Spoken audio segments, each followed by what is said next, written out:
The early morning sun painted the ocean in streaks of gold and blue. Claire Reynolds, a 27-year-old marine biology student, paddled her surfboard away from the quiet beach of Coral Bay. She was here alone, chasing the solitude she couldn't find back in the city. The sound of her paddle slicing the water was rhythmic, hypnotic, until it wasn't. She reached a small rocky outcrop, about 200 meters from shore. The water was unusually clear, sunlight filtering down to reveal corals, fish, and shadows drifting beneath. Claire pulled herself onto the rock, letting the surfboard float beside her, and gazed at the horizon. A sudden splash broke the calm. It was far out, just a faint disturbance at first. She squinted, maybe a dolphin? But the movement was too slow, too deliberate. Claire slid back into the water, careful not to make noise. She climbed onto her board, lying flat, and began paddling. The water under her darkened. A shadow, massive and fluid, glided beneath. Her heart thudded. She kept her strokes calm, almost whispering against the surface. But then, a flash of white. Teeth. The shark veered away, circling. She paddled harder now. Each stroke burned her arms. The shadow darted, vanished, and reappeared closer. A dorsal fin sliced through the water behind her. The first strike came like a freight train. The shark rammed the board from below, tossing her sideways into the water. She gasped, flailing, salt water filling her mouth. Her board bobbed just meters away. She lunged for it, pulled herself up. But the shark was already coming again. Its snout broke the surface, jaws wide, eyes black and cold. It bit down on the tail of a surfboard, shaking violently.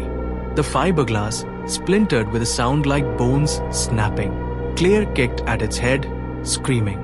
The shark let go, slipping back under, but she knew it wasn't gone. The water swirled with foam and fragments.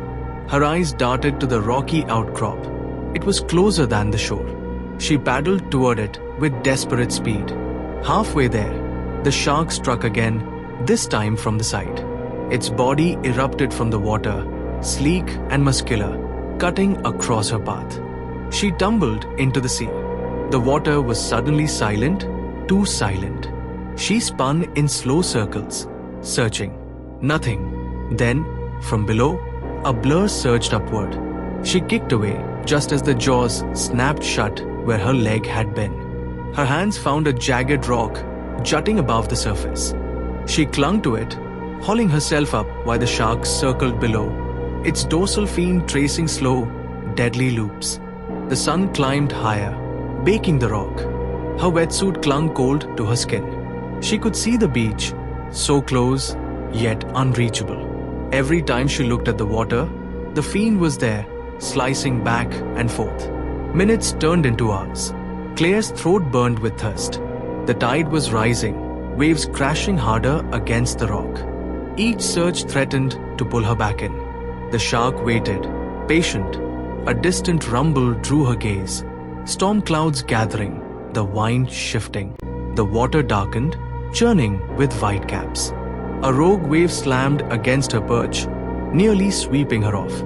She grabbed a broken piece of a surfboard that had washed up and clutched it like a shield. She knew she couldn't stay here.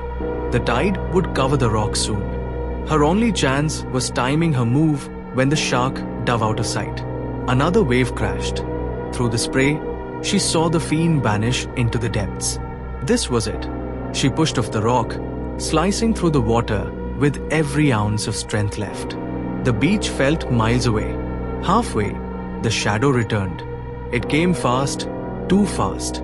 She rolled onto her back, thrusting the broken surfboard piece between her and the oncoming shape. The shark slammed into it, splintering it in her hands, but slowing enough for her to keep going. The shore was close now. She could see the sand through the foam. But the shark wasn't finished. It lunged again, its body breaching the water, jaws snapping inches from her legs. In one final burst, Claire rode the surf of an incoming wave, letting it hurl her toward the shallows. She tumbled through the breakers, scraping against sand, and crawled onto the beach, cuffing, shaking. The last thing she saw before collapsing was the fiend retreating into deeper water, vanishing into the endless, hungry blue.